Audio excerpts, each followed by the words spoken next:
Labinoti e vërejti që Alba nuk ishte më ajo vajza që fliste me zë të qartë dhe që përpiqej të mbante veten. Diçka tek ajo ishte thyer. Jo zhurmshëm. Ngadalë. Si një gotë që qahet nga brenda dhe nuk e kupton derisa të pres dorën, ai ju afrua pa zhurmë. U ul përballë saj. Nuk foli menjëherë. Alba mbante duart e mbledhura, sytë poshtë, shpatullat e mbledhura sikur donte të zhdukej brenda vetes. Alba, i tha më në fund, me zë të butë, më thuaj diçka. A të vjen mirë që ata po përqafohen? Dolce dhe Limi. Alba ngriti sytë. Ishin të mbushur me një lodhje që nuk vinte nga mungesa e gjumit, por nga një dhimbje që nuk kishte pushuar asnjëherë. Jo, tha ajo menjëherë. Jo. As pak. Zëri i saj nuk u ngrit. Por u qa, jo mua. Mua po më ikën truri, vazhdoi ajo. Vetëm kur e shoh që ai e ka për qafe. Më ikën truri. Nuk e kontrolloj dot.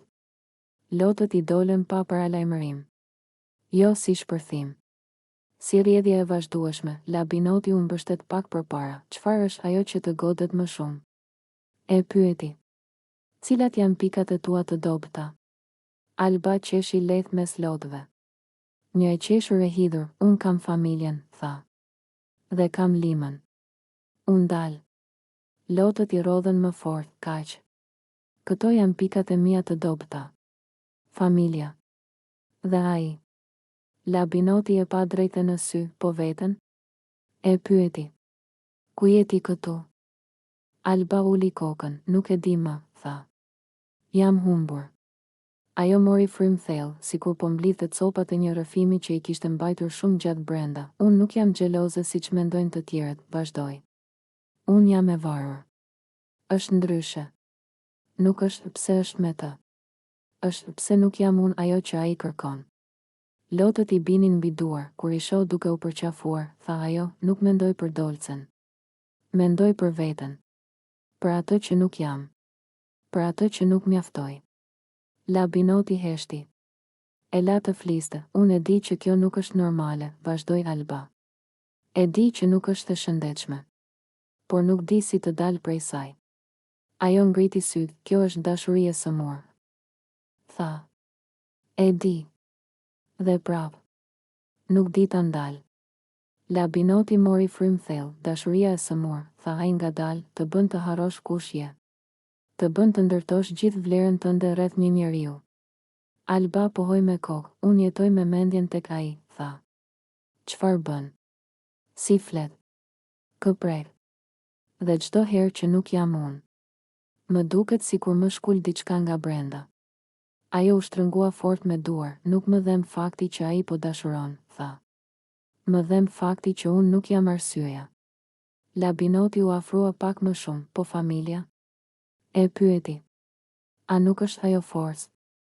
Alba buzëqeshi lehtë, është, tha.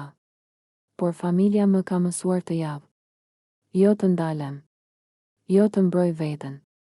Ajo fshiu lotët, por të tjerë dolën, unë kam dhënë gjithçka për Limën, tha. Pa kushte. Pa mbrojtje. Pa plan B, dhe tani jam këtu. Duke u coptuar vetëm sepse e shoh duke përqafuar dikë tjetër. Labinoti uli kokën për një çast, ti nuk je e dobët, i tha. Ti je shumë e ndjeshme. Dhe kjo, në një vend si ky, të shkatëron. Alba mbylli sytë, unë nuk dua të jem kështu, tha. Nuk dua të më ikë truri nga një përqafim. Nuk dua të dridhem sa herë e shoh. Ajo i hapi sytë përsëri, të mbushur me lot, por jam, tha. Dhe më vjen turp nga vetja. Mos, i tha Labinoti. Turpi nuk është i yti. Është e dhimbjes që s'të ka lënë të shërohesh. Alba mbeti në heshtje. Lotët vazhdonin t'i rridhnin, por tani ishin më të qetë.